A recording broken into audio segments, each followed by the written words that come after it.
Welcome to Nick and Dave Deep Dive the Metaverse, a podcast exploring cult classics, subculture, and geek media. I'm Nick. And I'm Dave. And we will be your tour guides for this deep dive of Francis Lawrence's 2005 Neo-Noir Supernatural Thriller, Constantine. Or, for the Brits, Constantine.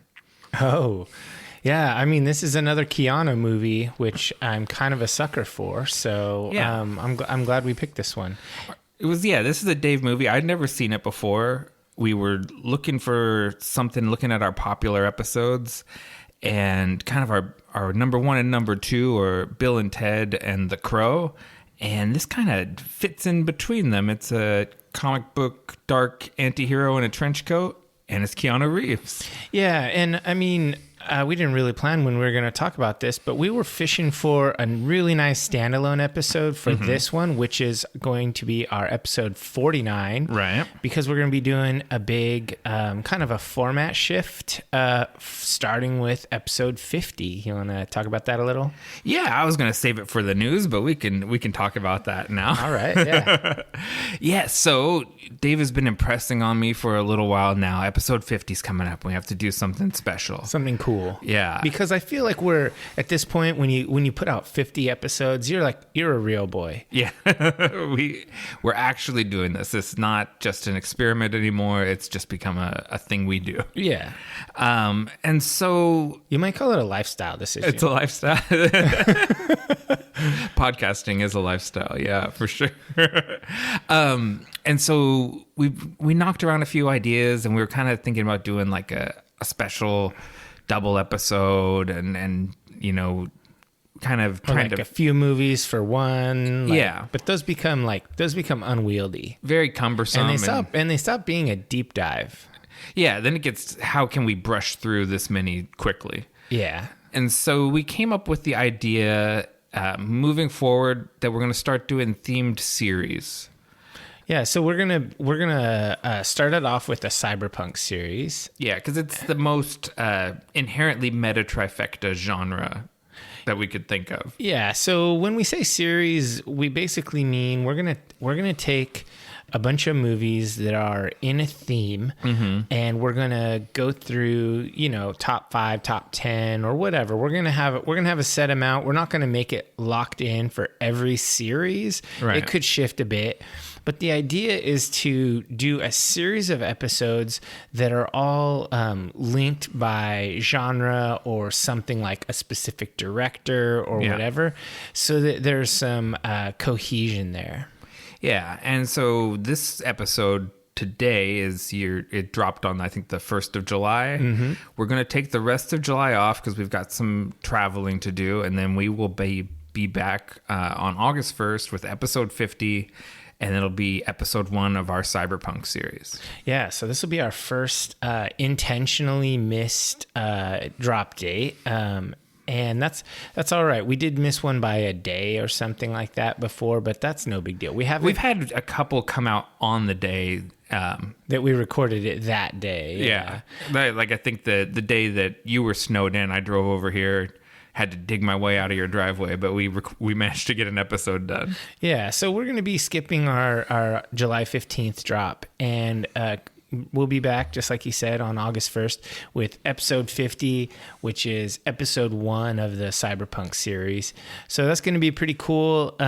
If you have ideas for series that you'd like to see, go ahead and add us on Twitter, or respond to any of our socials posts when this episode drops with ideas for series. I want to stay away from just doing movies and their infinite sequels like Avengers or whatever. Right. Yeah. But cool things. Sometimes there might be a few in there that are sequels, but more like a theme, less like a series. Yeah. Even though we're calling it a series. It's a series of movies. It's a series like in the way that seasons of British television are called series instead of seasons. It just sounds a little classier that way. Yeah, and season doesn't really fit what we're doing here. Totally. All right, so I mean that's a really good good kind of segue into the news, and we can hit or did you have some more deets on Constantine that you'd like to drop? Oh no, we can save that for when we get into it, but should we roll for initiative? Yeah, let's roll for initiative. Okay. 8. Ooh, just barely ahead of you with a 9. Ooh, nice. Okay, so first up, Kit Harington is attached to reprise his role as Jon Snow. That was my number 1 news item. I figured it would be. Because HBO, bereft of ideas, is developing a sequel to Game of Thrones. And old Georgie is all for it. He's 2 thumbs up on this idea. Oh yeah, I'm sure it's it's more passive income for him. Well, I think at this point, because he's never inflated his lifestyle, like he still lives in his house in New Mexico, right? He's got more than enough money. Yeah. I just think he likes the idea of exploring that territory and letting it happen, you know? And he usually writes a couple episodes and like he's consults and all that. He's involved in this stuff, and so it'll have his fingerprints on it a bit. Hopefully, we got a little kitty cat. Yeah, excuse the cats. Hopefully more than that final season of Game of Thrones. Yeah, that one was really bad. But one thing that really kind of interests me, like when I started looking into this piece of news, we've got so many things in development. House of the Dragon is about to drop, which is about the Targaryen conquest. There's one called this 9 Voyages, which is in development, has a showrunner, the whole deal, and it's called 9 Voyages, and it's about the sea snake Corlys Velaryon and his journeys around the world. You know, he's kind of a Magellan figure in the Game of Thrones. He so that's pretty cool. And then they also have 10,000 Ships, which is it's the story of Nymeria and her leaving Essos and coming to Dorne and bringing the children of the Rhoyne to Dorne and founding it. That's really interesting to me. They also have Dunk and Egg, which they have a bunch of comics about, which is Sir Duncan the Tall and Aegon Targaryen, his squire. And it's a series of about their lives. Before, you might remember Aegon Divers as being the ancient maester on the wall. Right, and this is his time as a squire. Yeah, because he's nearly a century old on the wall. So this predates all the drama of the books. Yeah, and there's a number of short stories about Dunk and Egg. Yeah, Dunk and Egg are fan favorites. And then there's like a couple of things being developed for animation. So this is a lot of development. And it's not just cursory ideas. They have like casting going on, and they have showrunners and scripting and all that. So that does not mean though that it will happen, because they shoved that other one. Yeah, they had one that they shot a pilot for, and they were just like, this isn't good, and not going to release it, not going to go further with it. Yeah, if I could pick any one of these to survive, I might pick 10,000 Ships, the story of the Dornish. I'm deep into the Children of the Rhoyne too, and so that one speaks to me. I love everything in Essos. Like, I just think it's awesome. All right, so that was technically your news, so I'm going to throw in mine. Okay. Jim Butcher, author of the Dresden Files, he surprised us. He did this last summer too. Yeah. There is a novella that is coming out July 5th, so just 4 days after this drops. It's an Audible exclusive, and it's narrated by Jim himself. He reads it. So this will be book 17.5 in the Dresden Files, because it's a novella. And I dropped a credit immediately. It's only going to be like 4 hours of content. Normally, I don't like to spend a credit on 4 hours of content, but I'm on the hook for anything Jim Butcher. I should say Dresden Files. I read his fantasy stuff too, but the Dresden Files was really my favorite. There's a lot of, I feel like, tonal overlap between Constantine and Dresden Files. Oh, 100%. I note that several times in my notes. Yeah.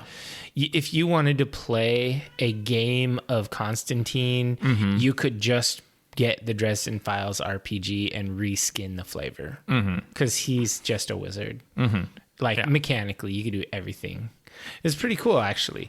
So that's I didn't have much more than that, other than it's cool that I'm getting more Dresden content soon, and that's pretty nerdy news. So what else you got? I got also nerdy news. Genndy Tartakovsky, the animator, signed an exclusive multi-year cross-studio overall deal with Cartoon Network and Warner Brothers Animation. Oh, wow.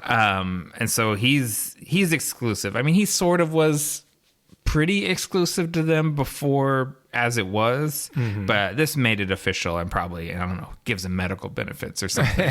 He's a full-on employee. Yeah, and he's, if you're a fan of animation, he's, a really good auteur animator. His show Primal on Adult Swim, a dialogue-free show about a caveman and a dinosaur, and it's great. It's absolutely great. And of course, he developed Samurai Jack and the original Clone Wars and Dexter's Laboratory, and just like Warner Brothers knows, he's one of their meal tickets, and they don't want him going anywhere. Smart. Anything else from you? So I got two more. Neither of them are super important, so I'll let you choose. Do you want gaming scene drama or technology based? Oh, how about we seldom get into drama. Let's do gaming scene drama. Okay, D&D drama. Former community manager and D&D influencer, air quotes influencer, Satine Phoenix and her husband Jameson Stone have been accused of bullying, cheating writers, artists, and collaborators out of money and credits in various products, such as the ones that they did on Kickstarter. Oof. And it started off with a tattoo guy. I think he goes by Nerdy Tattooer on Twitter, something like that. Basically, not getting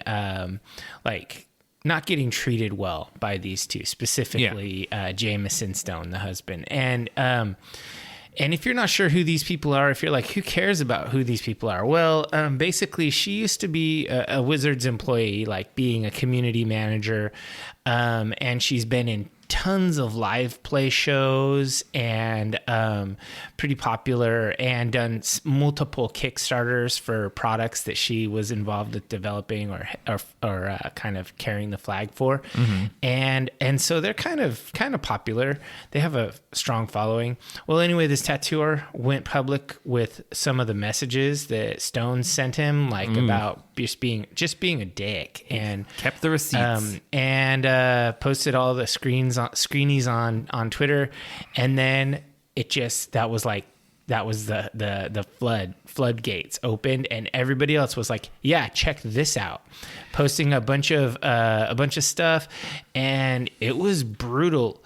I will say most of the screenshots of someone being a complete douche are of Jameson Stone, but Satine Phoenix enabled him and would gaslight people into basically thinking that his behavior was okay and normal. Oof. And so they suck. So does that mean we should unfollow them on socials? I already did. Okay.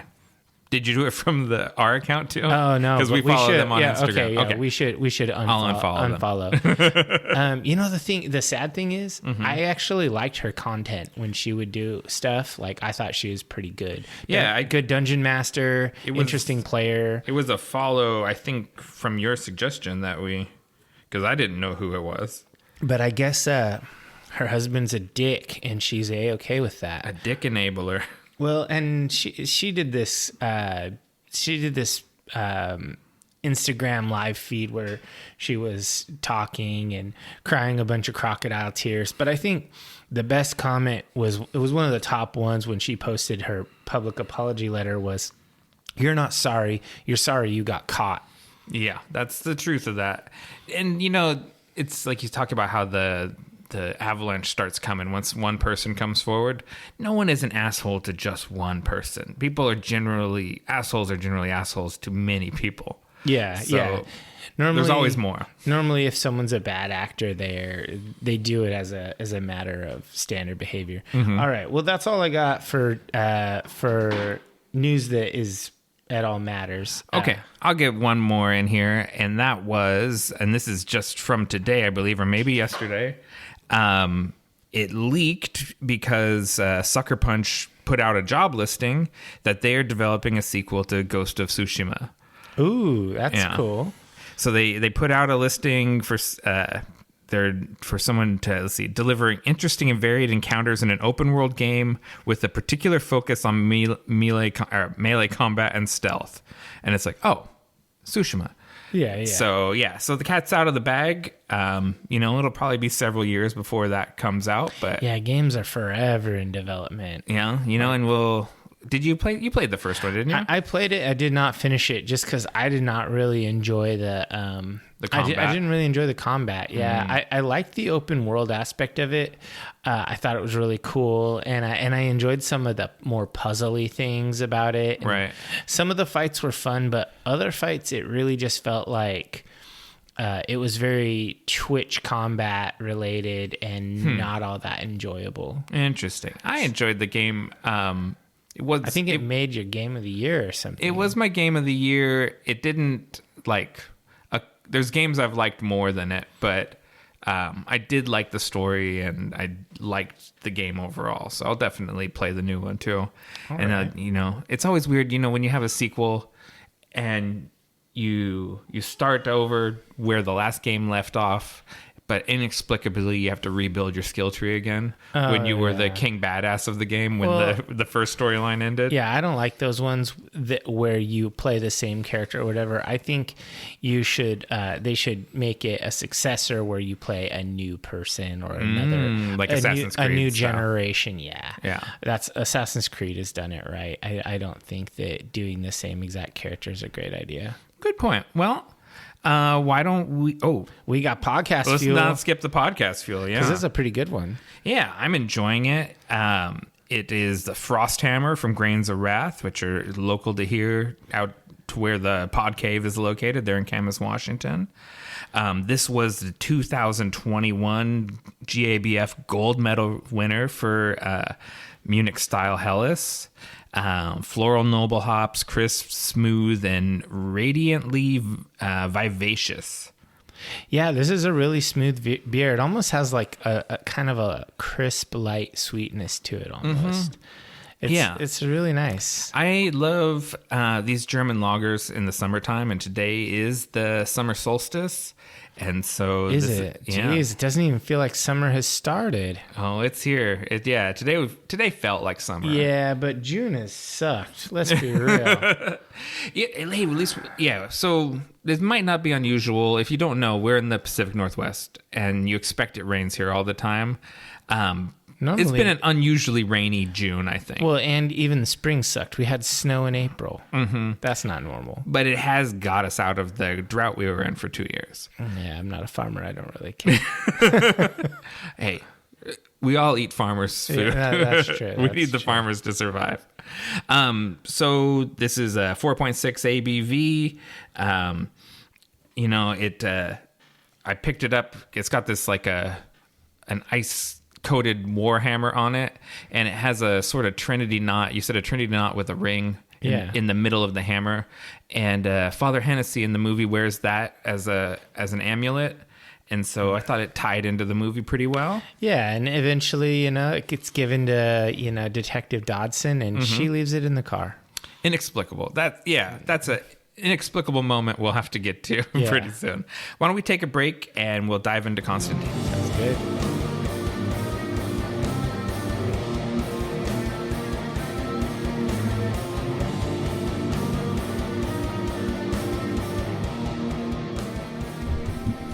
Okay, welcome back, divers. Let's get into Constantine 2005, directed by Francis Lawrence.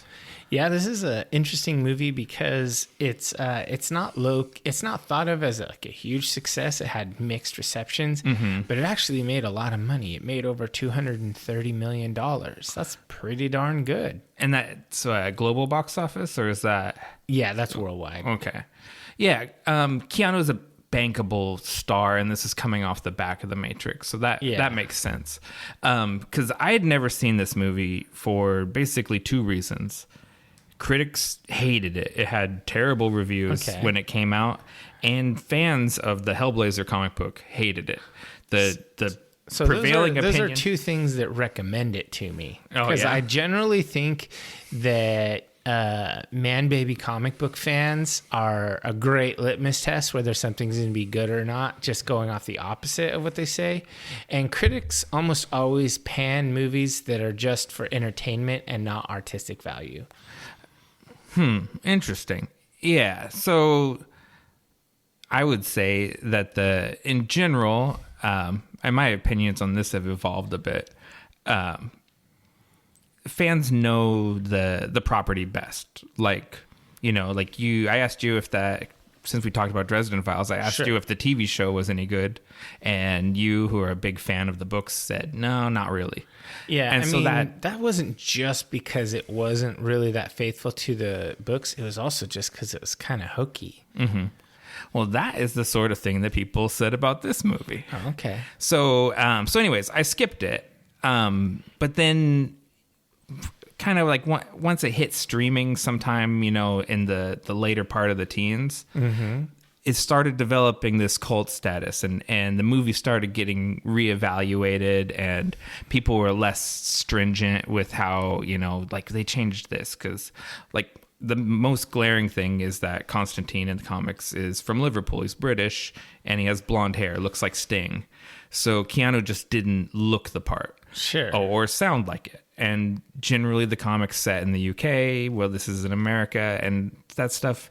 But that's really superficial things. Yeah, that's window dressing. Yeah. And so it's not like it was set in Mumbai. Yeah. And he was an Indian dude, and then they made it an American thing. Yeah. And so as the sort of the voice of the internet started changing on this movie, I was like, well, maybe it is good. Maybe we should check this out. So I was glad to get this opportunity to watch it, because I actually did enjoy this movie quite a bit. Yeah, so I saw it in the theater when it came out because I was and am a Keanu Reeves fan, and I also thought that it just looked cool when I saw the preview. Yeah. And so I saw it, and I really liked it, and I thought it was a good movie, and so I haven't seen it since it came out in the theater. So there was a bunch of things I didn't remember that happened. So that's cool because, it's been a long time. But yeah, I thought this was pretty cool. Yeah. So shall we get into our beat by beat? Sure. Movie opens up. It's got a quote about the Spear of Destiny. He who possesses the Spear of Destiny holds the fate of the world in his hands. And then it cuts to this kind of bleak, almost post-apocalyptic scene where there's 3 crosses on the top of like a concrete structure that's kind of in the Badlands, and it turns out this is somewhere in Mexico, and it's like a ruined church, and there are people scavenging for goods, and this guy finds like his foot breaks through into some sort of like secret compartment or something. Yeah, and he finds wrapped up in an old Nazi flag, he finds the Spear of Destiny, and he gets instantly Smeagoled by it.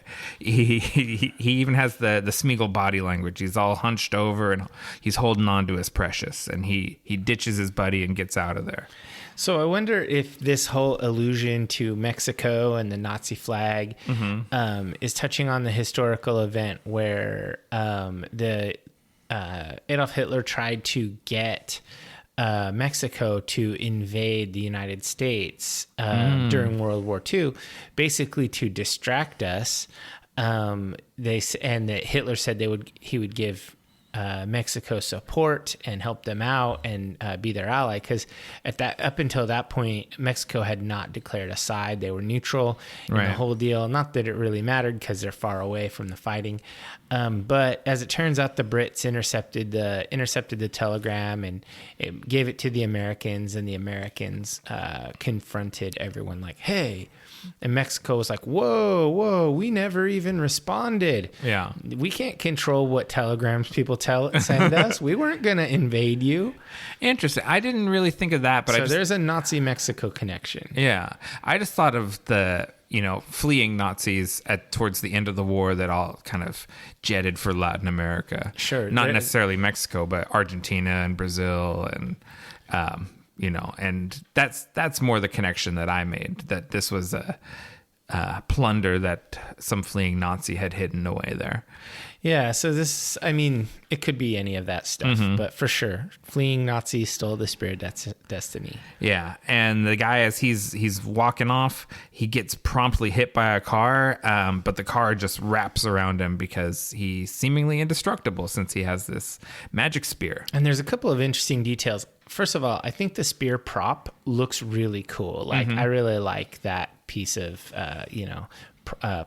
prop design. And then also he gets this emblem on his wrist. It just kind of sears into his wrist, and it's like a 4 equal armed cross and a circle. And strangely, I have that image tattooed on me, I think 4 times at this point. Yeah. So because it's just a sun wheel. Okay. It's not because you possess the Spear of Destiny. I mean, I also have a Spear of Destiny. 4 of them. Yeah, the Bible gets the story very wrong, and actually he got stabbed a few times. Yeah, there were many Romans. They all had spears. Yeah. No, so yeah, I thought that was interesting. That was emblazoned on him. I mean, 4 is generous. I have one that's properly like that. It's on the petroglyph on my foot. Yeah, but the other ones are more like it is a 4 equal armed with a circle. But anyway, so then it cuts to what I thought at first was an apartment, but it turns out it's an asylum.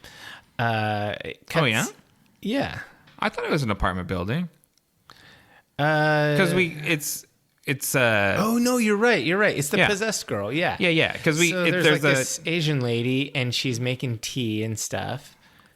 She's making tea for her daughter, and she's carrying it back to the bedroom, and she's pretty startled when she gets there because her daughter is crawling up the walls. Yes. And clearly demonically possessed. Who are you gonna call? Petty dabbler in the dark arts, John Constantine. There you go. Yeah. He's kind of the Harry Dresden of this town. You call him wizard for hire. He'll take care of business for you. Yeah. John Constantine, I still haven't got into those Dresden books, even though you sent me the audio files, but I'm confident John Constantine is much more of a scumbag than Harry Dresden is. Yeah, Harry Dresden's kind of a white knight that fucks up all the time. Yeah, no, Constantine's almost the where he's a scoundrel that occasionally does good. Ah, okay. Yeah, he's the reverse alignment. But he arrives, in the yellow cab, and he drops his cigarette stylishly out the window. Always smoking in this movie. Yeah, so throughout the course of the movie, we see him smoke 13 cigarettes. This is something, so Francis Lawrence, this is his feature film debut. I don't know if we've said this before. He's coming out of the world of music videos. And I think directing music videos, one of the things that really does for you is the ability to storytell without dialogue, storytell with just images. Yeah. You get so much of Constantine's character just from the way he's filmed and the way Keanu moves and the body language and the way he dresses. This is, for the most part, it does get into some of the wonky exposition stuff. For the most part, this is a very show don't tell movie, and I really appreciate that. Yeah, I appreciate that too. Like you go in, he goes in, Constantine goes in, and there's Hennessy is in there, he's kind of portrayed as kind of a slovenly fat guy who's a priest. He's wearing dirty clothes. I said a rumpled heavy man, so slovenly fat guy is that means the same thing, but I said it nicer. I would way rather be called a rumpled heavy man than a guy than a slovenly fat man. Yeah, okay. Remember that for my epitaph. He was a rumpled heavy man. Carrie will not let me put that on your stone. So you get a really good idea of their dynamic because John seems annoyed with him, and he's sort of like, I found one. As soon as I couldn't pull it out myself, I called you. And so it's weird that he's this priest, but clearly he feels like John Constantine outclasses him as an exorcist. Yeah, and so like he goes in, John goes in there, and I love when he opens the window shade and the sun shines on the girl who's possessed, and that of course like pisses off the demon. Right. And I love the little keychain thing he pulls out of his pocket, and he starts like sorting through these different like glyph things, and then he holds it up to the sun, and it shines like the shadow on the demon, and it causes it intense pain. I thought it was pretty cool. Like basically he has a whole key ring of like holy sigils, and he's just looking for the one that pisses this demon off. Yeah, and he finds it, and I mean, I thought this was really cool. Like I remember seeing this the first time, and like I thought the Spirit of Destiny thing was cool, and then I thought this immediate exorcism was cool. This is very much like a novel plot, like the scene in Mexico where the guy gets totally Smeagoled by it, and then the car hits him and the car is destroyed and not him. Yeah, that is your monster prologue, right? Like when you see the White Walkers in the prologue for Game of Thrones, but then you don't see him again forever. So you get a taste of it, and then you immediately jump into a scene that shows your main character doing the thing they do, the thing that they're known for, which is the kids and the wolves and all of that in Game of Thrones. And in this, it's John doing an exorcism. So right off, this is following novel writing formulas, and I really like that because it's good storytelling. It is, and it's better constructed than usually someone's first movie is. Sure. And I think we should probably let's give the screenwriter credit. Wasn't it? There was like a pair of them, right? It was Kevin Broadbent and Frank Capello. Yeah. And they did a good job so far. I mean, we're barely into the movie, but an exorcism happens, and it is pretty darn cool. They do this thing where they bring in this big old mirror and have these guys hold it up above the lady who's tied to the bed. And I think it's funny because Keanu calls down to the guy in the cab. Yeah, his buddy Chaz. Yeah, move the car. And Chaz is like, why? And he just like barely pulls it forward a little bit. Yeah. And then they hold the mirror up. Yeah, and so he has it all rigged up on like a rope so the mirror can be pulled back and just jettisoned out the window. Yeah, so that's the plan. Because we haven't talked about much. The demon was reluctant to leave the girl, or rather, it wants to leave her, but like out the front door, not like to be removed. It wants to tear out of her and enter the mortal plane. Yeah, it doesn't want to go back to hell. It wants to maraud in the world. Yeah. And that's not right. And John is not happy about that.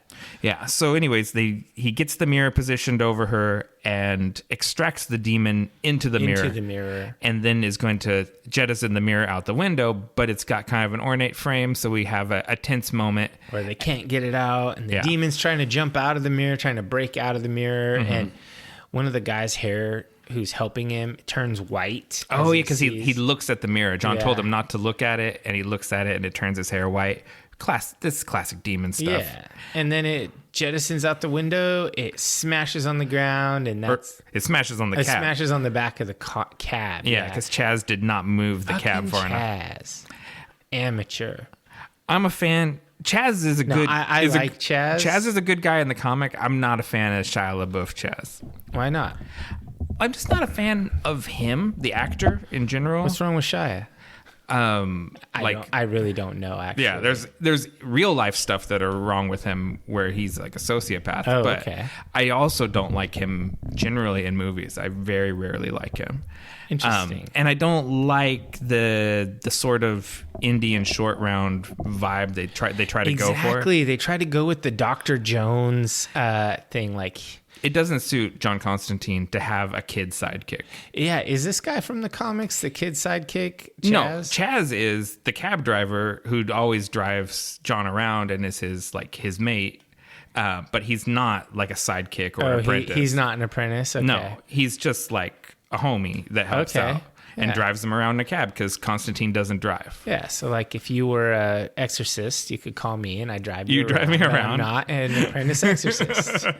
So yeah, all right. So I noticed John Constantine grabs a piece of he grabs a drawing off the wall as he's leaving. It's There's a Spirit of Destiny, and it looks pretty cool. And we brushed over this, but it's good character stuff. When he gets into the room, he sets down his cigarette on the edge of the counter because he's clearly planning on returning to it after exorcising the demon. Yeah, like he thinks this is going to be quick and easy. Yeah, but it took longer than he planned, and the cigarette's all burned down. So What a bummer. Yeah. He loves cigarettes. Yeah. And then it kind of John is noting that there's a problem because, on the way out, that the standing agreement between heaven and hell is, this demon was trying to defy it. So yeah, he seems nonplussed.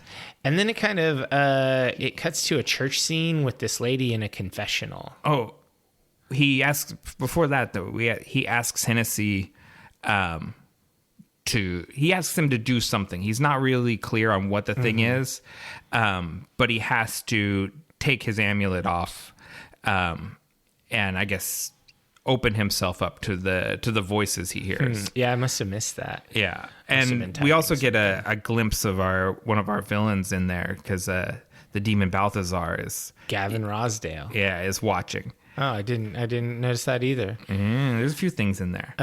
It cuts to a church scene. There's a lady in a confessional, and she's saying she killed a man, et cetera, et cetera. It turns out she's a cop. Yeah.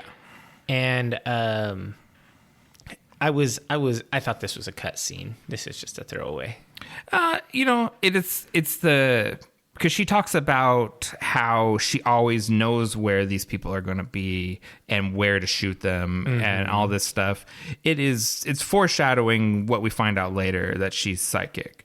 Yeah, and it also lends for confusion because the next scene, it seems like the very same lady is in an institution, and it's actually her twin sister, we learn later on. But she's in an institution, and she has a brand on her wrist as well. So this institution scene was confusing initially because I forgot that this was her twin sister. Yeah, because it seems like we go from her scene in the confessional to her waking up in a hospital. Yes, and then like maybe the confession was a dream or something. Yeah, and then she goes up the stairs of the hospital. She tears her hospital wristband off, and then jumps off the top of the building and crashes through the skylight into a cross-shaped pool. And she lands in like the full, crucifixion pose there. Of course. And then Angela Dodson wakes up. Angela's very on the nose. The theme, the angel devil thing is repeated over and over. She's Angela. We're in Los Angeles. We don't have a bad guy whose last name is DeVille. We don't have a Cruella DeVille. Missed opportunity. Dang, they could have had a cruel devil in here. Yeah, but Angela wakes up suddenly. It's a double wake up, and she wakes up scared. Then John Constantine wakes up, and he's coughing up blood in the bathroom. Yeah, it seems clear that he's got respiratory problems. Yeah, and so we go back to the same hospital. Yeah. And he ends up he has lung cancer. It looks like he's going to die soon. Basically, the doctor's like, get your affairs in order. Yeah, he has very aggressive lung cancer, and it's already quite advanced. And smoking's gross, divers. Don't do it. Oh, no. Smoking looks cool. If you want to look like a grown-up, divers, you should definitely smoke. Candy cigarettes. Only candy cigarettes. They don't even sell those anymore. No, because it encourages kids to smoke. I know, but they were cool. You know what's not cool is vaping. It looks like you're sucking on an MP3 player. Smoke real cigarettes. No. I think if you're going to smoke, vaping is better. And it doesn't look cooler. You can get the little ones, but even though people come up and you smell like cotton candy, nobody wants to smell cotton candy just randomly. I've never had that complaint. You're like, oh, cotton candy, gross. Well, you just walk up and you're like, oh, there's a big rough and tumble biker looking dude at a show. Oh, it smells like cotton candy. That is funny. That actually is pretty funny. It's kind of like a weird mental thing, whatever. Okay, anyway, smoking's cool. No, it's not. And so we cut over to Angela. She's at the hospital, and she is going to see her sister because that dream was more of a vision than a dream. Yeah, and so she goes there and she looks at the body and all that at the morgue, and she refuses to believe that Isabel, who's a devout Catholic, would commit suicide because that's a mortal sin. Yeah, it means you can't go to heaven. Yeah, and then as she's leaving, John is also leaving, and he's real shitty to her because she asks him to hold the elevator, and he's like, "Nah, bye." And lets the door close. But, like, did they know each other before that or something? No. He's just randomly He's a dick. just a dick, yeah. Yeah, that's John Constantine's an asshole. Cool. If somebody wants you to hold the elevator, hold the fucking elevator. So I think, yes, I agree with that. I'll hold the elevator even if it annoys people. But I love this as character stuff because John Constantine's one of these characters. I think that the tendency is to want to make him more heroic than he should be. Sure. And so these moments where he acts just selfishly are good Constantine moments to me. That these are true to the character. So we get another scene with the Mexican guy who's been heading north with the Spear of Destiny. He jumps over a fence and he's walking north, and there's like a herd of cattle, and they just start dropping dead like flies around him. Yeah, it is impossible to see the border fence and not think of the build that wall stuff. It's like I just love him just hopping over the border fence. It's like nothing. I mean, granted, he has magic powers, but yeah. It's. Did you see the Jimmy Kimmel? Jimmy Kimmel did a bunch of border fence parody videos or whatever during that presidential election, where he would literally pay people, Mexican people, Mexican Americans, to build a section of fence and then demonstrate and do it well, and then show how easily it is defeated. And these guys, and he'd give them more money if they can get over or whatever. And they just annihilate these fences. It's so easy. Build fences and climb fences. Yeah. I thought it was hilarious. Anyway, yeah. So that scene was pretty cool. I mean, really, what stuck with me was the cattle dropping like flies. Is really cool. Yeah, I don't know why I bumped up on that, because I don't feel like there's a ton of grazing that goes on right on the border. And that's ranch land, man. Right there at the border? I guess it is. It used to be, but that's also policed now. Nowadays, maybe. I think. Yeah. In 2005, it was still nice and open. Know when this movie takes place, because I mean, really, it was released in 2005, but the style is really 90s. Yeah, that's true. And I haven't called it out yet, but the whole movie has what they call the yellow tint, where this is often used in movies. Looks kind of grimy. Yeah, usually it's used to denote like third world countries.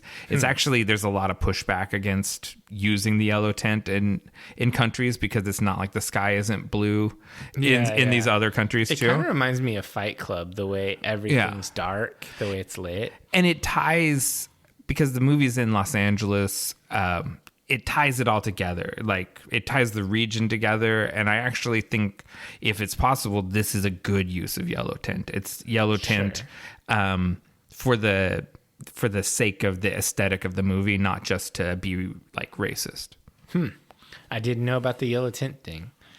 So basically, Constantine then goes and visits this dude who has a whole bunch of kitschy nonsense. Is this guy named Beeman? Yeah. Beeman has a bunch of like stupid little like toys and things, but then he shows that he has dragon's breath. He has a mini flamethrower. I thought that was pretty cool. Yeah, he's got all sorts of. He's got vials of holy water from the River Jordan, and he's got It's Constantine gives him the kitschy thing because he collects them, but he's getting Yeah, he's getting relics and stuff from Beeman. Yeah. Yeah, Beeman is like an underground holy goods dealer. Mm-hmm. And I think that guy's pretty cool. I like Beeman, and I like, we didn't talk about it. So Constantine lives in this very cool, like loft apartment that is above an old bowling alley. Yeah. And then Beeman's workshop is also in the bowling alley. Like the bowling alley is like a hub of supernatural activity in Los Angeles. Yeah, that's interesting. Yeah, and so basically, like he explains to Beeman that he just pulled a soldier demon from a girl, but it wasn't leaving. Yeah, and Beeman's like, no, that's not possible. That's not possible. He's like, he says they can puppeteer us, but they can't exist on our plane. Yeah. And so John, he gets in the cab with Chaz, and he goes out to visit someone at a church. And I really like the line in the cab, because Chaz is like, so how long am I gonna be your slave? Yeah, you're not a slave, Chaz, but a noble appreciated apprentice. Yeah. Like he's so like funny. Tonto or Robin. Yeah, it's like, dang, you're not a slave, Chaz. Yeah, John Constantine is also a user of people. I think that's a big part of his character. Huh. And so, yeah, basically, he goes, and the cop and John both end up showing. Where do they show up? It's at a big Catholic church, like a cathedral, and she wants to talk to the father, and he wants to talk to somebody else. Yeah, they think that they're in line to see the same person. Yeah, but they're and not. He's like, first come, first serve, and she's like, just a dick in every situation. Like I keep running into you, and you're always a dick to me. Yeah. But luckily, they want to see different people. She wants to talk to the father because he is not going to give a Catholic funeral for her sister because she committed a mortal sin. Yes, suicide is a mortal sin, but they'll still do a funeral for you. It's just understood you're going to hell. Yeah. But they still do it for the family. So this is not particularly realistic that the priest wouldn't do the funeral. But it drives home the point about suicide being a mortal sin. It wouldn't surprise me, though. If a real asshole priest was like... What? Yeah, I mean... Like one of those ones that won't give Democrats communion.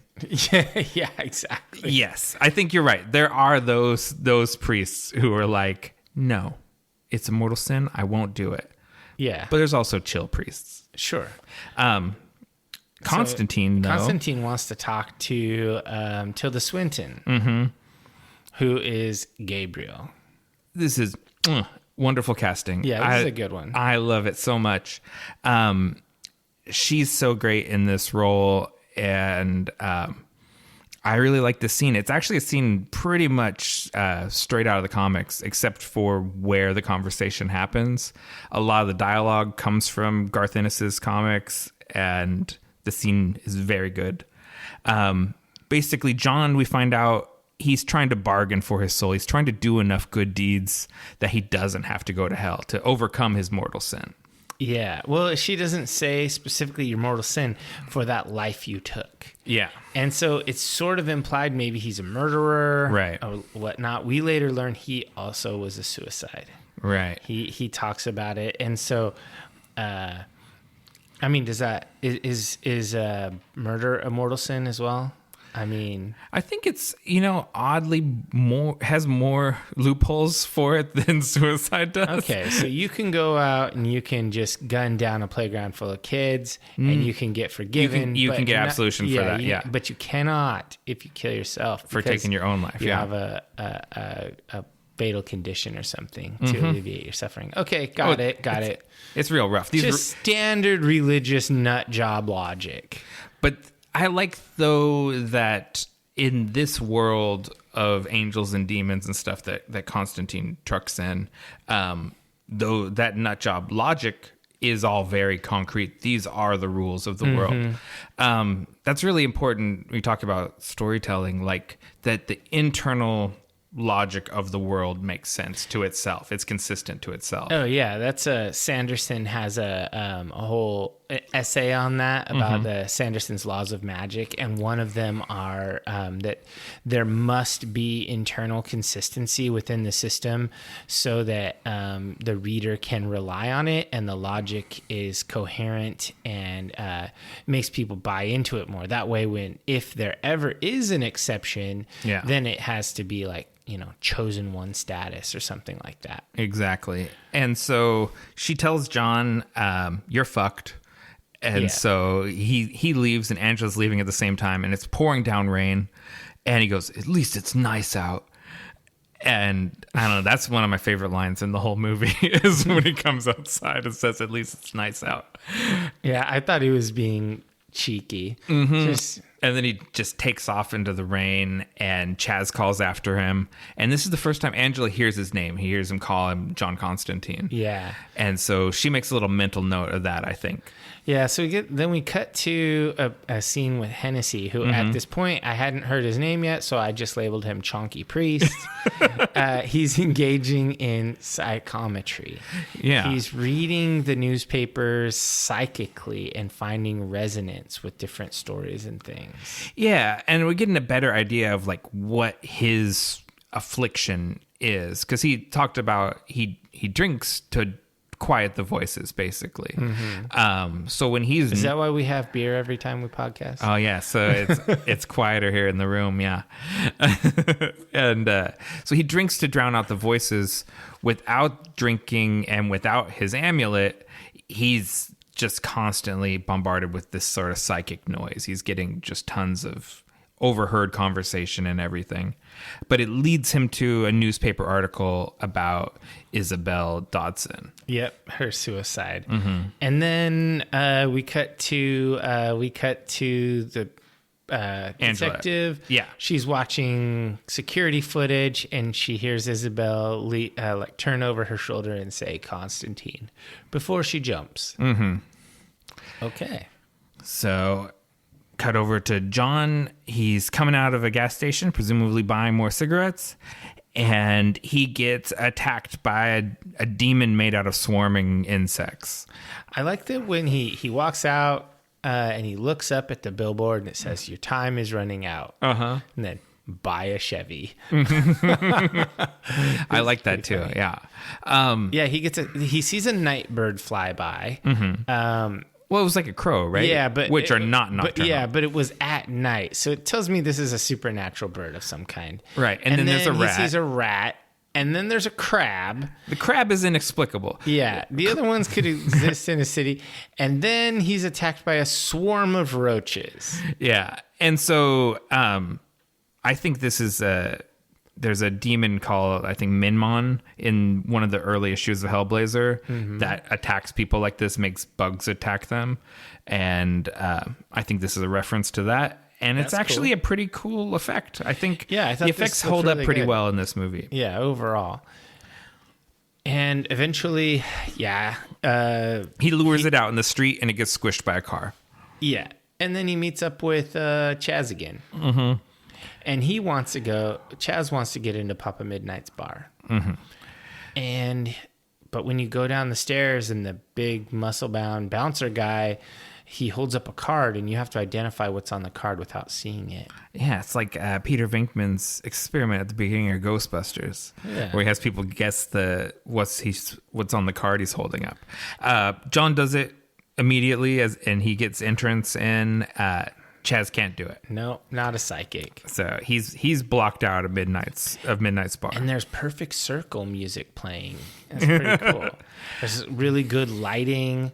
You can tell this is like a hip supernatural hangout. Looks like there's a bunch of demons and stuff down there. Yeah, it's pretty. I think it's visually pretty cool. I didn't enjoy the perfect circle music. I was like, oh, this sounds like Tool but worse. Oh, that's funny. I like Perfect Circle. Yeah, I know you do. That's fine. I don't like to shit on them, but I do like Papa Midnight's bar. And you notice this is the place where angels and demons fraternize with each other. Yeah, because you see the red eyes of the demons, and I think are they yellow? Kind of yellowish. Yeah. and of the angels, and so this is a place where the supernatural forces, they have it's like neutral ground, and they can let loose and party with each other. Yeah. And so he goes into the back room, and basically John tells him what's up, and he says, no, that can't be happening. No way demons are trying to stick around. Yeah, and John, he asks to use the chair, and Papa Midnight won't do it because he doesn't help one side or the other. He's Switzerland. Yeah. So I should say Papa Midnight is a character from the comics. This is a more goodly natured Papa Midnight than the kind of racial caricature that he was in the comic books. I think Jimon Hansu is a nicer Papa Midnight than the one we're used to. Yeah, I mean, I thought this was a really cool character. And then Gavin Rosdale walks into the room, and it's Balthazar, the half demon. And he's there to see Midnight. And John, of course, didn't have an appointment. This was Balthazar's appointment time. Yeah. And so John has to go, and he starts having a coughing fit. So he leaves. I found Gavin Rosdale really distracting, because it's. I don't think he's a very strong actor. He's all right. He did fine in this role. I don't think so, but they should have had Shia LaBeouf do this role and have Gavin Rosdale be Chaz. That'd be interesting. That'd be an interesting flip around. I thought Gavin. Well, anyways, let's keep going. This is not to get hung up on the Gavin Rosdale of it all. John has to leave, and he goes back to his apartment. He's having a pity party for himself, and he hotboxes a spider with a cigarette smoke under a cup. Yeah, and Angela shows up at his place, and she uses her badge to get him to let her in, which is kind of a low-life move because she's not on duty. Yeah. So she's lame. It's fine. He's a low life. So yeah, I mean, they're both shitty people. Let's just say that. So far, the only person in this movie, there's two people that I think aren't shitty, and that's Beeman and Chaz. Hennessy, seems like he's dirty and an alcoholic. I don't know. He drinks to drown the voices out. I think it's Does understandable. Does he not wash his clothes to drown the voices out? I think it's just because his priestly raiment is very hot to wear in that Los Angeles heat, and just makes him real sweaty because he's a big guy. All right. Anyways, Angela explains the story about her sister, and John's unmoved, right? Yeah, he's just a complete dick the whole time. Yeah, he's just stonewalls her. Yeah, he's like, sounds like you have a theory, detective. What do you want me to do about it? Yeah, and she's basically like, help me. And he's like, nope. And so, he says some mean words to her, and she gets mad and leaves, understandably. But right after she leaves, what do demons fly in? A flock? A flock of demons. A flock of demons. A flight of demons. Yeah. A flight of demons flies by the window, and he's like, well, that's unusual. And so he follows her outside, and then he drops some exposition on her, explaining the standing bet between God and the devil over the souls of all mankind. And she doesn't buy it. Yeah. She's a real skeptic of everything. But as they walk, the streetlights are clicking off behind them. And they end up standing in front of like a Mexican church, and the only thing that's lit up is the Virgin Mary in the window. And John gets some of his magic doodads out. Yeah. And lights them up, and the sky is filled with demons over them. And yeah, he basically uses like a flashbang of true faith, and like they all get vaporized. Yeah. And so she comes around to his way of thinking after that. I should mention at this point, now it's clear that this cop lady is teaming up with John. In the first Dresden File novel, Harry Dresden gets called in to, he's a contractor. He gets called in to do advising on a police case. And he ends up having a contentious relationship with a female cop on the squad who eventually becomes his friend, and they become like partners, like sidekick. So this is very reminiscent. So what year is the first Dresden Files book? I have no idea. Okay. Because I think the Heckblazer comics started in 87. Yeah, this is probably before that. Okay. Although none of that is holy roll and stuff. It's straight up wizardry. Yeah. But it is interesting. So basically, so They go back to Angela's apartment. cats are half in and half out, we learn. Yeah, because so John, he needs to spend some time with stuff that belonged to Isabel. And she fills up a pot of water for him. And he sits down in a chair, puts his feet in the water. In his shoes. Like that always savage. Every time that bothers me. Well, actually, when he does the chair later, he takes his shoes off. Yeah. Finally. But he holds her smoky cat in his lap and stares into its eyes because cats have that unique relationship with the supernatural world. Yeah. And we get a little vision of hell. It's like this apocalyptic reflection of the real world. I think hell looks really cool in this movie. I do too. And I especially like when mostly the streets of hell are deserted, but you see the subterranean and it has this sort of damned souls in torment, like tableau or whatever. It looks like a Hieronymus Bosch painting. And I thought stylistically that was really cool. And when I was looking at old reviews of this, the one from Roger Ebert's website said that the hell looked like it was made by like an animator while he was sleeping or something like that. And I was like, that just seems totally out of line. I think hell is actually one of the really cool elements of this movie. I thought so too. And I just thought it was really cool. So we basically learned that Angela did indeed commit suicide, or not Angela. Isabel did indeed commit suicide. Yeah. He sees it. Her soul is there in hell, and he goes to her, and she gets him her hospital wristband right before he's swarmed by those soldier demons. Yeah. And then when he comes back to the real world, he explains to Angela that he committed suicide as a teenager because he had the ability to see supernatural, and it drove him crazy. He thought he was crazy, but he died. He was only dead for like 2 minutes, but that was enough. That's long enough. That's some bullshit. If you didn't act, if they brought you back, that's not a suicide. That was an attempt. Attempted suicide. Yeah. But is the attempt a mortal sin? Apparently in it is. This world. In their hardcore rules of this will get you damned. That's a damning offense. I love the little kid that they have playing Keanu. He looks so much like a baby Keanu Reeves. Yeah, they did a good job. Very good casting. That kid. They move forward and you go to the morgue. Yeah, Father Hennessy is visiting Isabel's body at the morgue. He finds the symbol on her wrist. And he just immediately he tries to pull out his flask and drink from it. Yeah. And nothing will come out. Yeah, because like as soon as he touches her, he starts having like an episode. His eyes go white.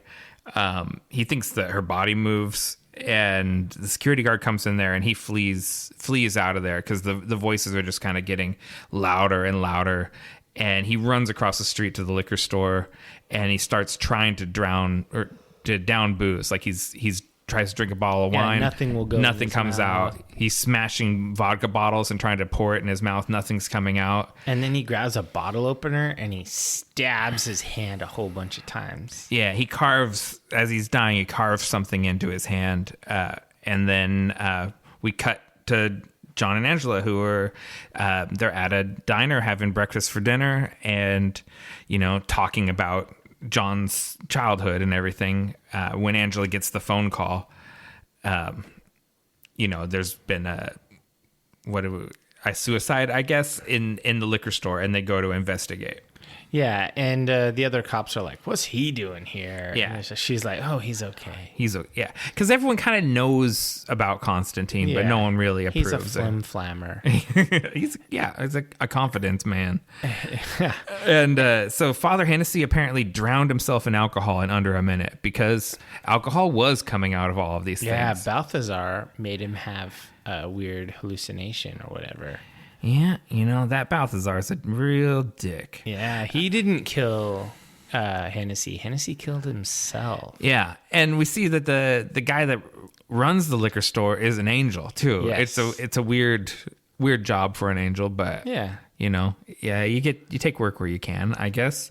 There's no moral judgment on alcohol. We enjoy alcohol. Sure. And I think, and so John sees the symbol carved into Hennessy's hand. Yeah, he puts a hanky on his hand and gets a blood print of the symbol. Yeah.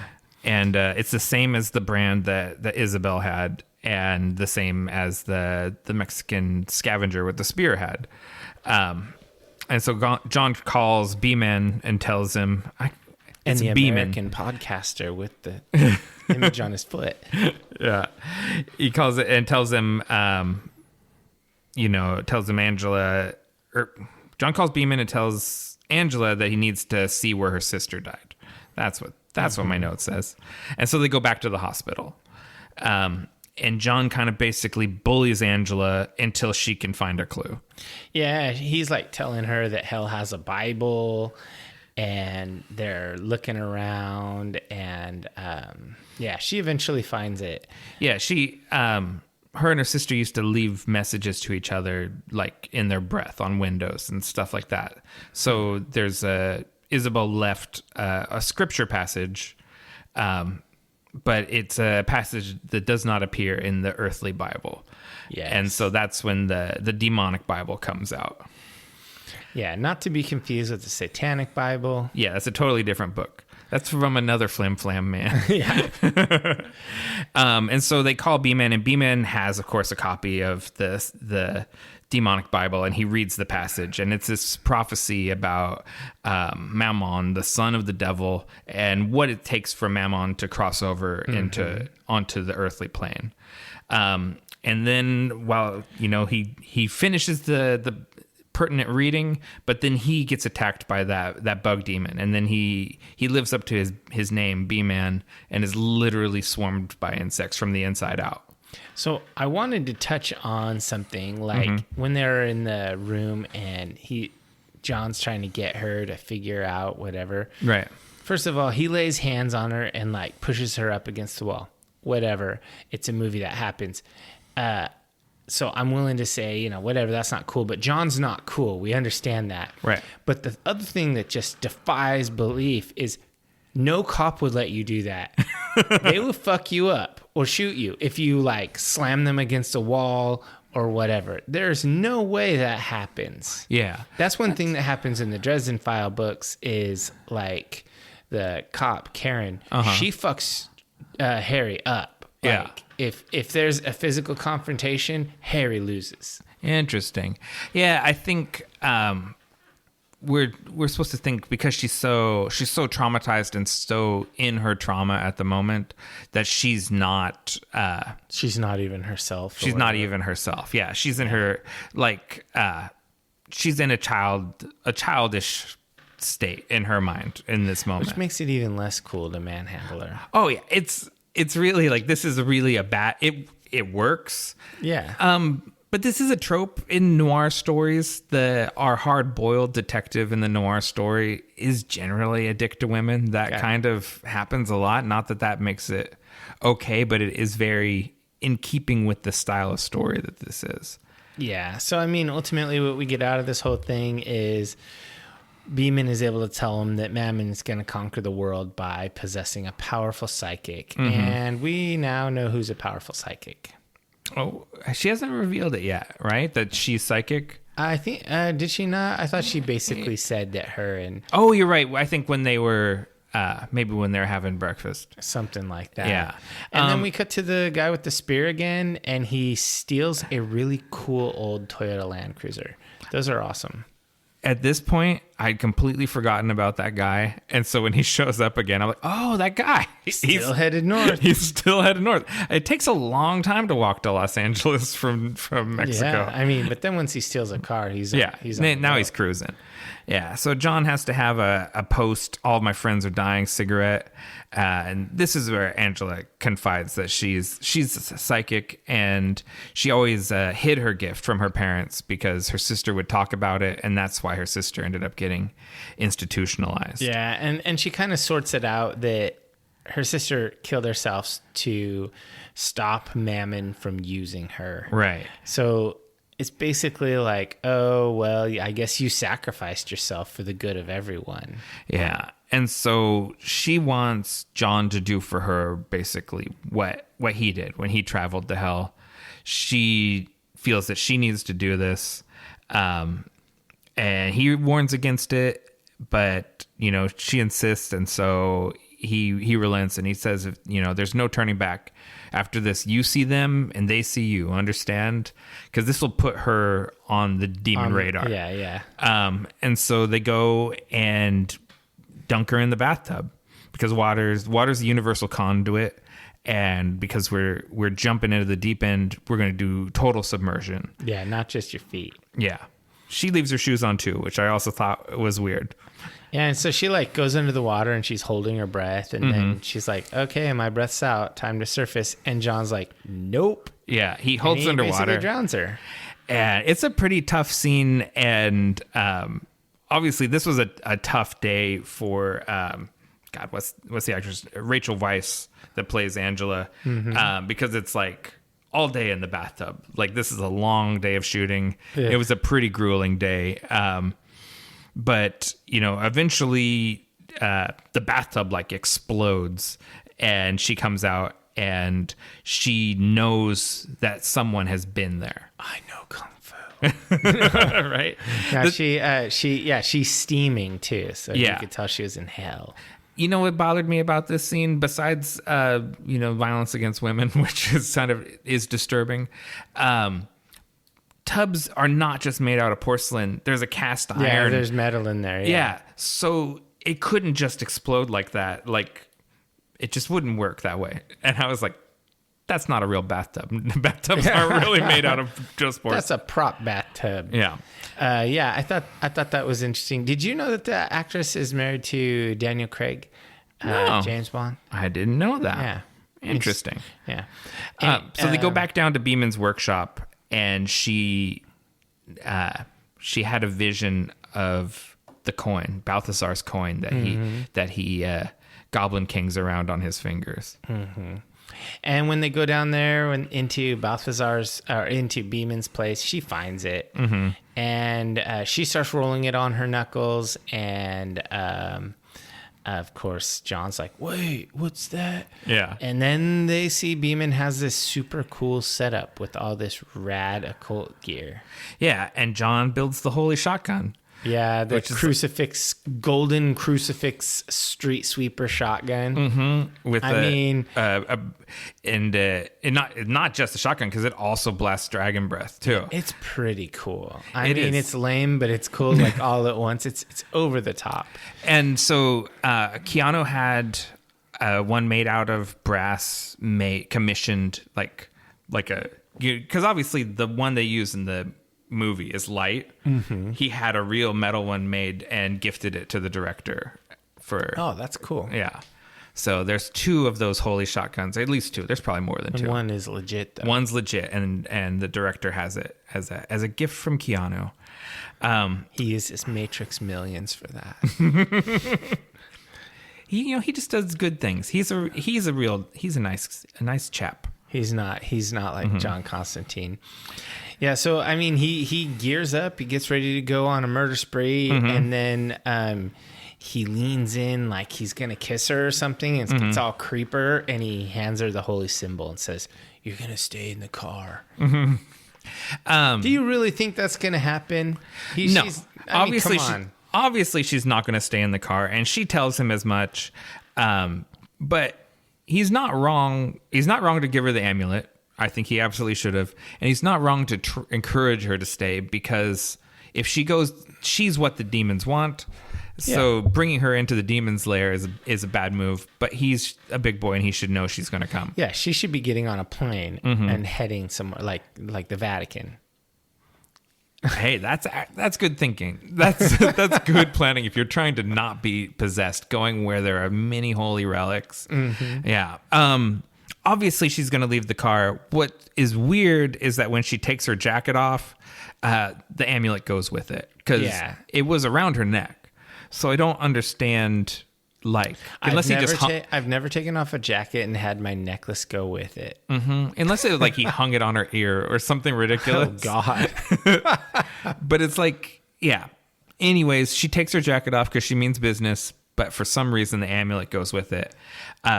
John goes and he blasts Balthazar with the holy shotgun. Doesn't do much because he's immune to fire because he's a demon. But he hits him with one of those holy water hand grenades. And it like busts open his face. And I love it that he has a holy knuckle duster. Yeah. Is that where you got the idea for that? No, because that was a relic in a role-playing game we played. No, I didn't at all. I just thought it was a fun coincidence that it came up, the holy knuckle duster. Yeah. And so that combination of sanctified knuckle duster and Christmas ornaments loaded with holy water from the River Jordan, it gives him the upper hand to just work this demon. Yeah. And he pounds the shit out of Balthazar, and he's going to kill him, but he starts administering his last rites to him. Yeah. So that once he dies, he'll end up going to heaven. And that's how he extorts Balthazar into explaining what's going on. And then, of course, at the end, he goes, "It only works if you're willing." Yeah, because you can't forcibly redeem someone. They have to want redemption. Yeah. But Balthazar is a dipshit. He's kind of a dummy. And then you see, so Balthazar doesn't die, but then some unseen entity just comes in and like kills him and grabs Angela. Yeah. Balthazar, because John shoots him, right? Yeah. So he's blasted to pieces, but he's still alive. Yeah, like his face is still talking. He'll probably live through that. Yeah, and then his co-conspirator shows up, and he's expecting a rescue, and it doesn't go his way. And like you said, Angela just gets like sucked through multiple walls, right? Yeah. Like she's pulled through many walls, and John chases after her, and we just get this sort of like a drone shot or helicopter shot from the outside of the building and the sound of flapping wings. Yeah. Did you for a second not think this was Gabriel? I thought it was either Gabriel or Mammon. I didn't. I was just like, Yeah, I feel like it was, to me, it felt very obvious that it was her at this point. John goes after this and marches into Midnight's bar, blasts his door to his office with the holy shotgun, and demands to use the chair. And then they look at this chair, and it's an electric chair that's killed over 200 people or whatever. And I just was thinking like, I wonder if those are like collectible or if they're destroyed by the state, like, or if there are any that exist like that. I think so. Yeah, I think that is something because. State property like that, when they stop using it gets auctioned off. Yeah, man, I wonder how much that's not that I want it because that'd be creeper, but I'm just curious, like a collector, how much would they pay for something like that? Because it looks really cool. It does look cool. It's definitely not something Lisa would allow in the house. Like, I could see having something like that as a conversation piece, but no, it would not fly in my house. Yeah. So because of all the death energy of the chair, John's going to use it to ether surf and locate the spear and kind of where the enemies are at. And so it's basically like he went to hell earlier. They have to get his feet in water, and then they zap him. Like Papa Midnight busts open like an Edison bulb, and zaps the water that his bare feet are sitting in, and he gets these visions. He sees the spear is at the hospital. A lot of stuff centers around this hospital. He sees the sort of demon horde that is there protecting it, and then the guy with the spear grabs John, like psychically grabs him, and Midnight has to pull him out. Yeah, and I keep wondering, like, why does Papa Midnight have this chair? Like, why does he have it if he's not part of the conflict or whatever? Yeah, just for info gathering. Well, and he has like a whole like room full of relics. Like he has all sorts of stuff, and he, you get little bits of his backstory about him being a powerful witch doctor. And you get the impression that him and John had adventures together and stuff like that. So he hasn't always been just a bartender of a neutral ground bar, or bar owner, proprietor. Yeah. In the past, he did more like he was magic. Active. Yeah. And Chaz comes in, and Chaz is he's a little starstruck to finally meet Papa Midnight. Yeah. And then they're making consecrated shotgun slugs. They're melting down relics and making slugs. And Chaz is really good at reloading. He is, and he's good at planning, because he basically comes up with the scheme. He knows all the lore. And they're both pretty impressed with him, especially Papa Midnight is very taken with Chaz. And so he tells Constantine, you should take this kid with him, or with you. And when they're leaving, he says, come see me for a membership if you live. Yeah. And he blesses him, and he goes to give Constantine the blessing, and Constantine just like shrugs. He's like, come on. Off. Yeah. There's another, I would have taken that blessing. Anything can help. Yeah. I think at that point, you're happy to get it. Take what you can. And so then, you cut to Angela. She's in a pool.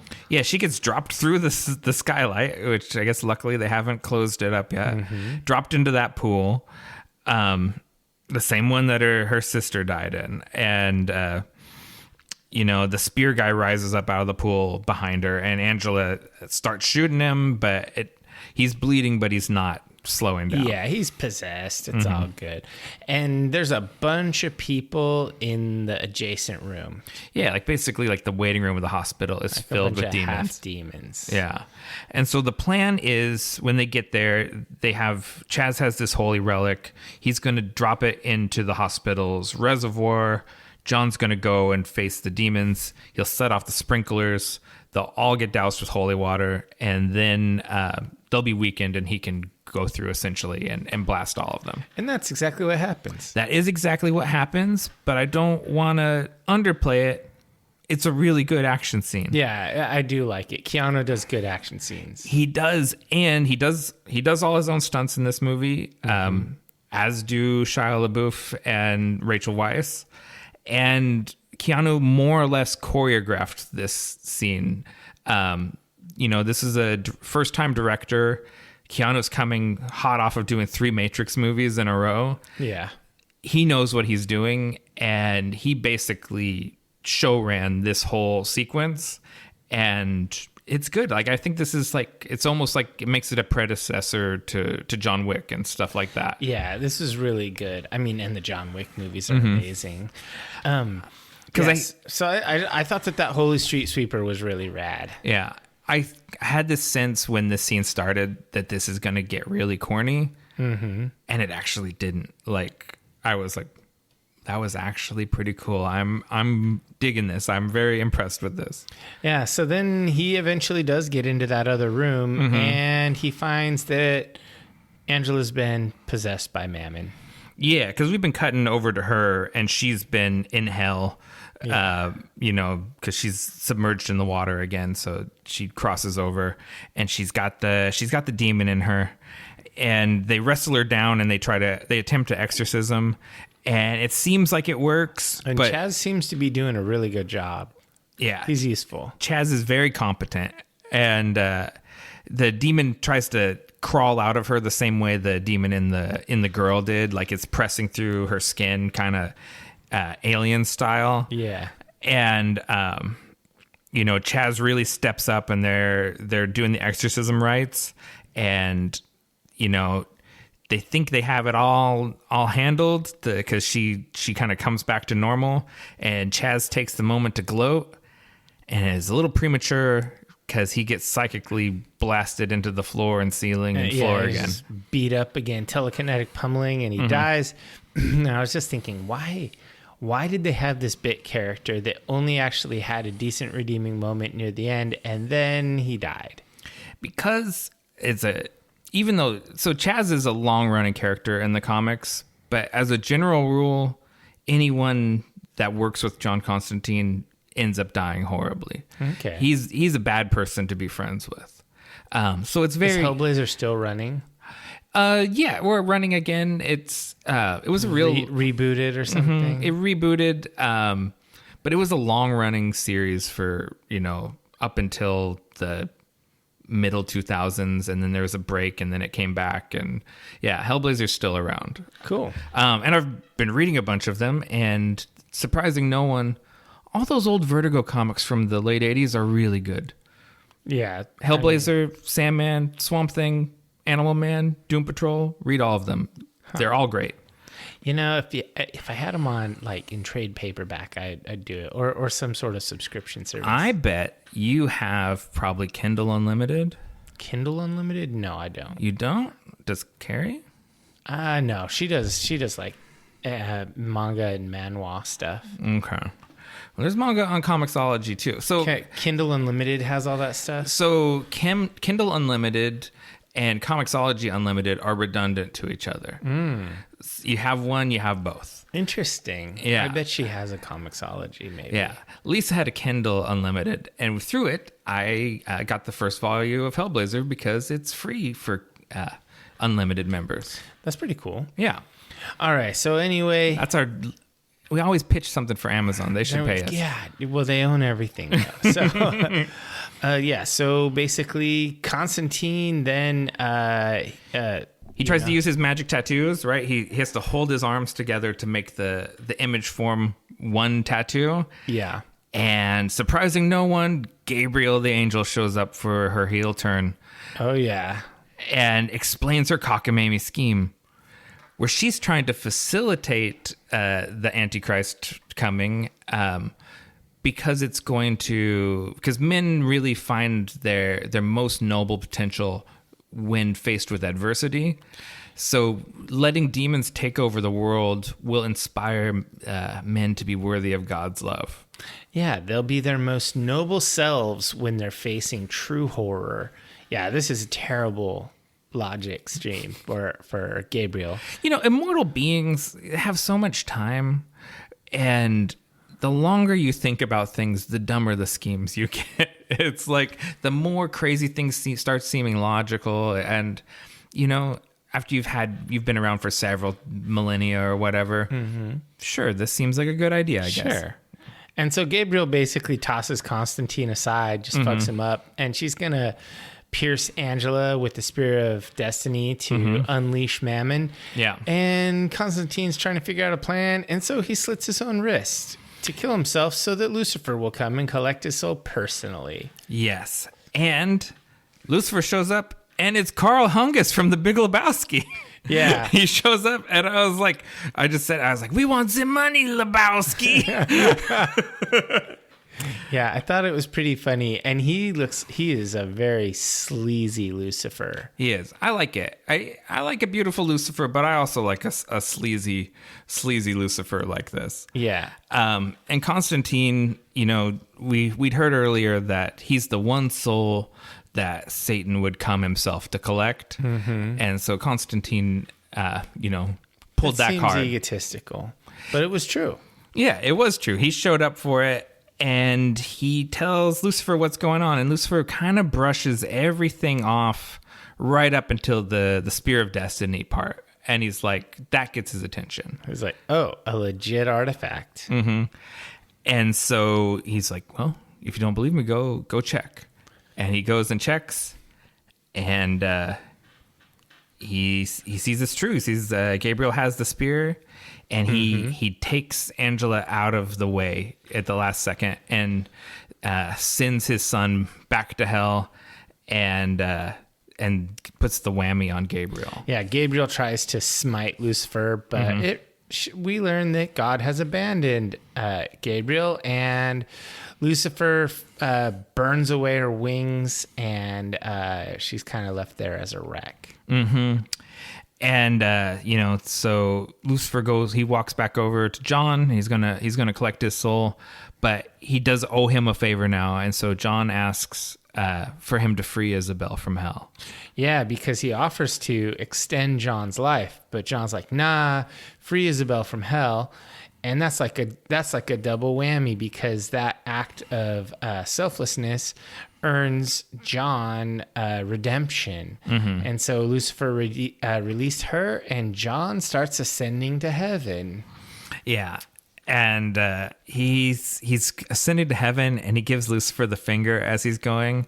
And that's another one of my favorite Constantine moments in the movie.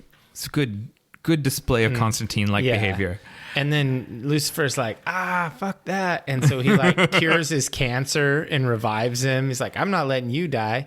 Yeah, because the devil can play a long game. And basically the bet is, if I let you live, you'll get yourself damned again here pretty soon. And then I'll get to collect your soul. This good deed's not going to last. You're going to undo this at some point. Yeah. And then Lucifer leaves, and Gabriel is there, and she's like trying to talk to him, and Constantine punches her. Yeah, she tries to goad him into killing her. Yeah, and he doesn't take the bait. But it was not very good goading. Like, you couldn't have goaded me into that, and I love this moment though, because Gabriel is like basically feeling really good. She's like, look how good you're doing, John. You could have killed me. And he's just like, basically she feels like she's inspired him to be a better person. Yeah. And so she's like, this is a win. I did good angel work today. Yeah. Got wings burned off. Yeah. Abandoned by God. And then the movie, the end credits music start playing, and the movie seems like it's going to end right here. But no. We get a shitty postscript green screen shot of John and Isabel talking on a rooftop, where he gives her the Spear of Destiny and tells her to hide it, and they have a sort of semi-romantic moment. Yeah. And I feel like it totally undercuts the good ending of the movie. Yeah, I think they did not need that last little section. Yeah, it's clearly green screen. It tonally doesn't fit with what was just going on, and it just reeks of reshoots after the movie was already screened. Like this feels like they finished the movie and screened it, and the studio was like, people were like, that's not a happy ending. Yeah, we need a happier ending. And it just like it can we get John and Angela having a nice romance at the end? Can we just say they're happy? I hate it. I hate when they do this, and I hate this part of the movie.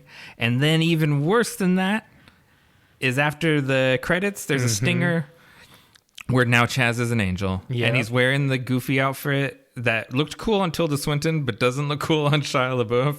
Yeah. And he looks intense in the camera and flies away. Yeah, I also thought that was lame. Setting up a sequel not that I wouldn't want a sequel to this movie, but I don't want the Chaz Angel sequel of the movie. It's something about the name Chaz makes me instantly think that the person is like, I don't give them much credibility. I'm not sure why. It's a very English nickname, right? Like, it's British because he's supposed to be a British guy. Yeah. And Chaz, what is it? It's a nickname for Charles, I think. Maybe, I don't know. Yeah. It makes sense when he's a British cabbie. It doesn't make sense when he's an American kid. Anyways, that's the end of the movie. That was it. So what worked for you? The visual aesthetic of this movie, I absolutely love. I love the neo-noir style. This is probably controversial, But I actually really like them setting it in LA because it gives you the backdrop of the sort of Chicano Catholic imagery everywhere. But you're a known LA stan. I am, and I'd say this. And I think LA sucks. This is one of these movies that really makes LA a character and shows it in a way that I like. And I also like the upside down of LA. I like the hell LA that they visit. Sure. And then besides that, I really like Keanu, which it was one of the things that was most criticized about the movie. But I think that there's something about the character that he really captures, and I don't have that much of a problem with them changing it in this regard, because I think he brings something special there to the character. I like the way he moves and the way he inhabits that character. He said that, they gave him lots of different trench coats to try out, because the typical Constantine trench coat is like one of the more like the tan colored, classic trench coat. But Keanu picked that black one, and he said when he found that trench coat, he knew how to play the character. Like he knew with that piece of costume how he was going to move and everything. And I really liked it. What about you? What worked for you? I had similar things. Like I really liked the style.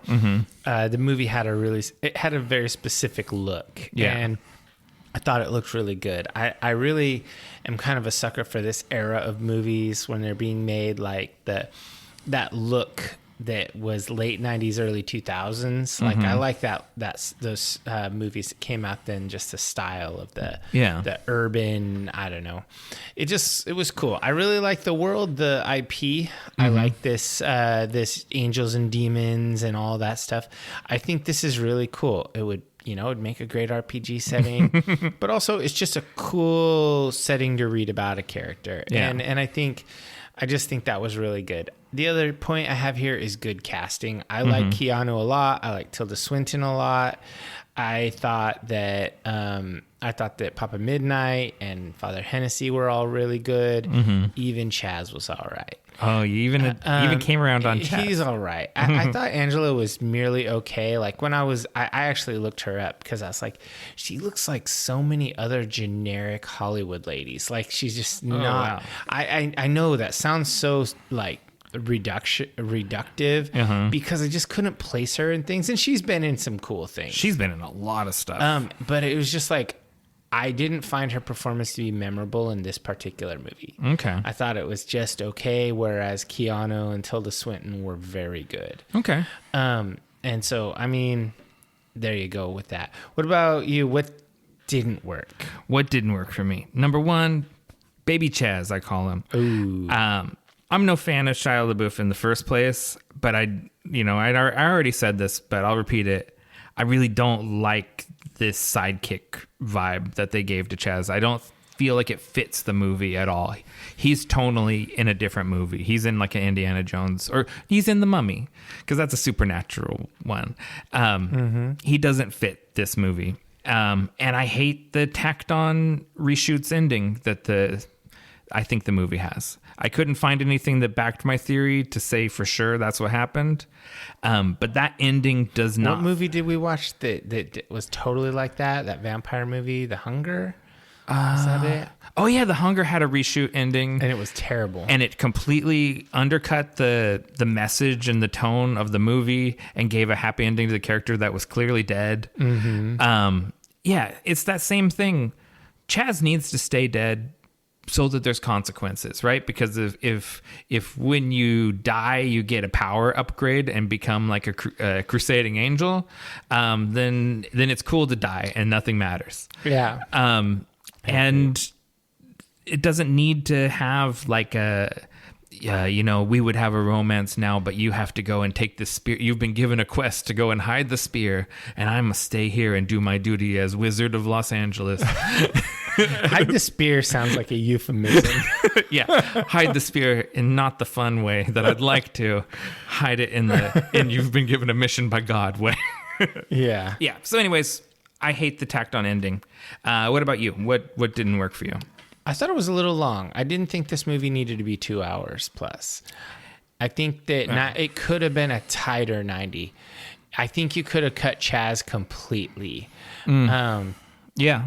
Honestly, he added nothing that it would have been fine if Beeman was the guy who had the cool ideas to help him. Yeah, that's true. Honestly, you didn't need Chaz at all. And that's just not that I hated Chaz. I just think that this could have been a tighter 90. I think that at 2 hours, it's a little sprawling. And it really didn't need that. It's one of those movies, it feels like you're hitting the crescendo of the movie or the climax. A little early. And then there's 20 minutes more. Yeah, exactly. Yeah. And even in the climax of the movie, it was like John was sidelined and Lucifer and Gabriel took center stage. Yeah. And that was kind of a bummer. But I think the plot wasn't totally linear. They did have a couple of twists, but the twists were not exactly amazing. They were easy to predict. Yeah. Gabriel heel turn, etc. I didn't think that the writing in that manner was really good. The dialogue was good, but I really think that there could have been more done with this premise to make it more interesting as a movie, just from a storytelling standpoint. So I think those are minor gripes, that they're a little long and the story was a little predictable. So I thought it was pretty good, but I did have those. There was a couple minutes near the end where I was like, "Yeah, this is like 20 minutes too long." Okay. So what did you rate it? You go first. I want to know yours. I always go first. Okay, I'll go first. I really wrestled with this because I enjoyed the movie quite a bit. I'll tell you this: I had a toss up between a 3 and a 4 because I think this is a 3.5 movie. So okay, we're on the same page, and ultimately, I saw other counsel on it, and I really kind of went over like the things that bothered me and thought about how much do they bother me? Is this a deal breaker? And I went with the 3 and not the 4, but it could easily go either way. I think it's a 3.5 star movie. I think it's a 3.5 star movie as well. And my own personal methodology is that everything from 3.0 to 3.9 is a 3.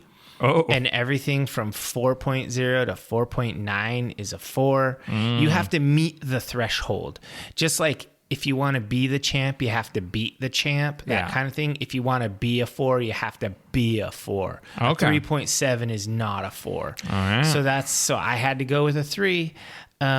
Even though I like this movie and I like Keanu and I would watch a sequel and I would even consider, I'm not really big into the graphic novel thing, but if there were books, like an audiobook or something, I would really be into it, like they did with Sandman. Yeah. I would be into that for Heckblazer. Heckblazer would make a really good audiobook. So it's a very literary, it's a very dense, wordy comic. Okay.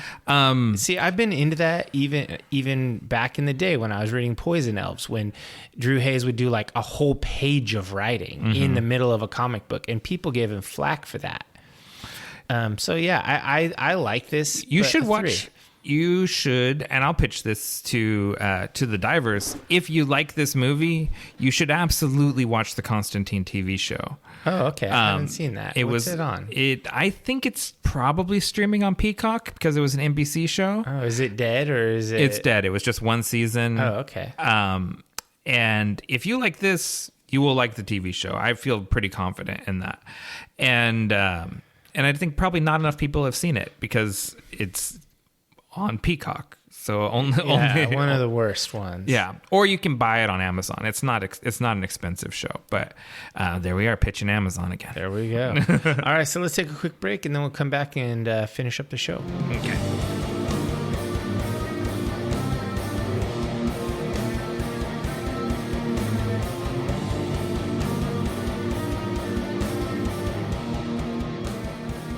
Okay, welcome back, divers. It's time for our final segment, the one where I ask Dave, what are you into right now?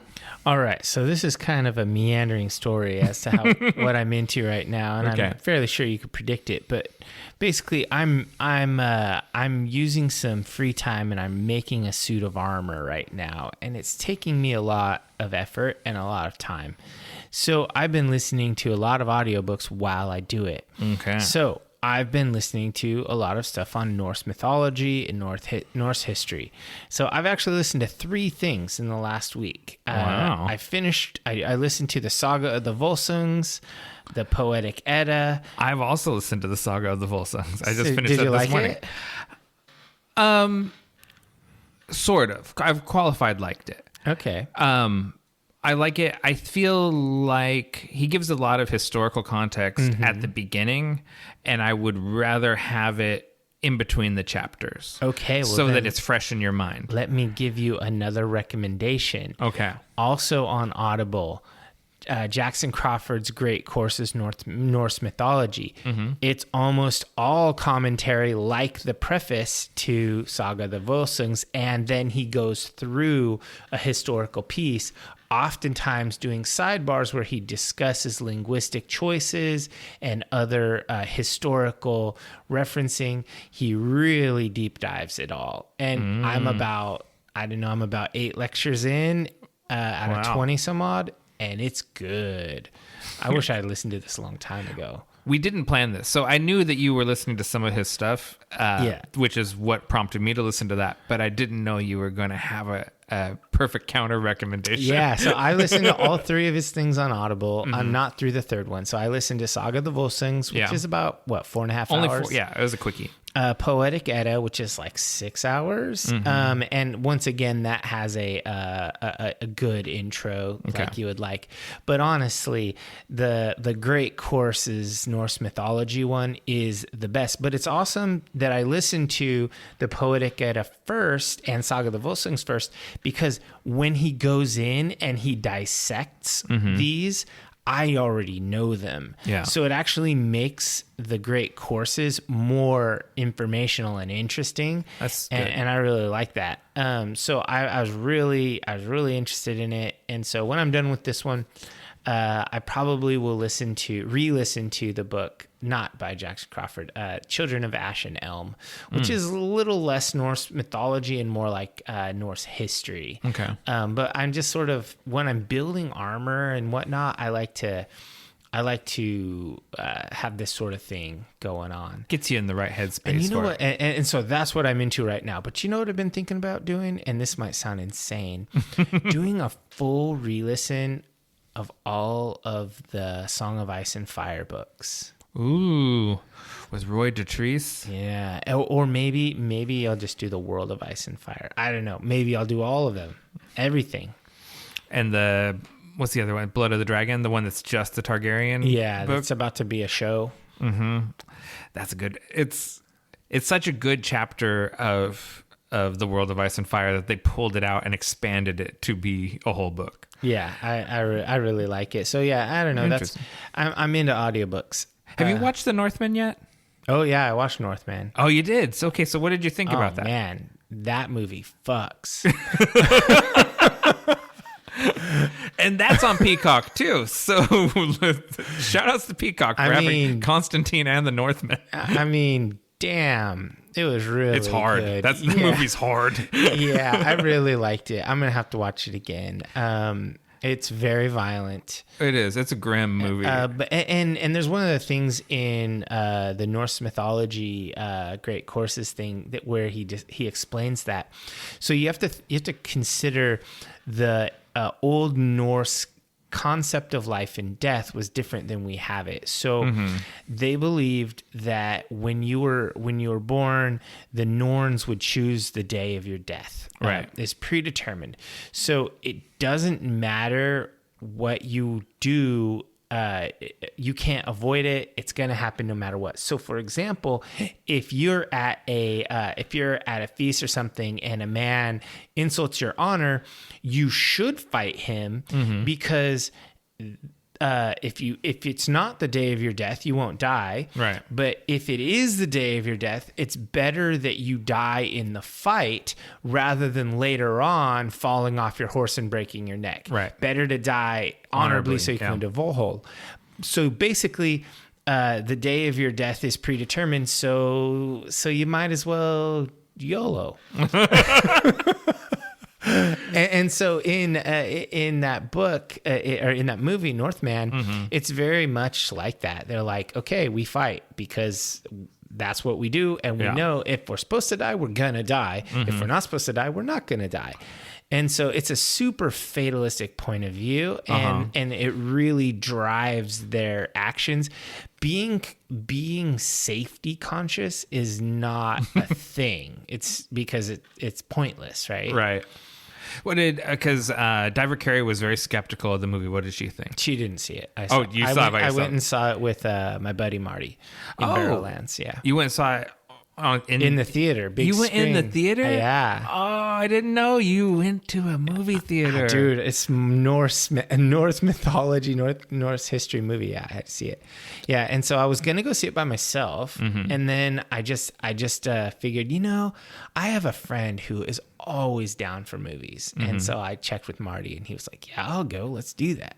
So I went and saw that, and I ate at a food cart pod, which is something I never do. I did things I never do. Yeah, good job. You went to a movie in a theater and did it. You're living my life now. I know, geez. It's like, this is shit I don't like. All right, so what about you? What are you into right now? I'm also into audiobooks. We always double up on audiobooks. What the hell? So a couple episodes ago, we did a Star Wars episode, right? Yeah. And we, thinking about what I don't like about the prequels got me thinking about, what do I like about Star Wars? What do I want out of Star Wars?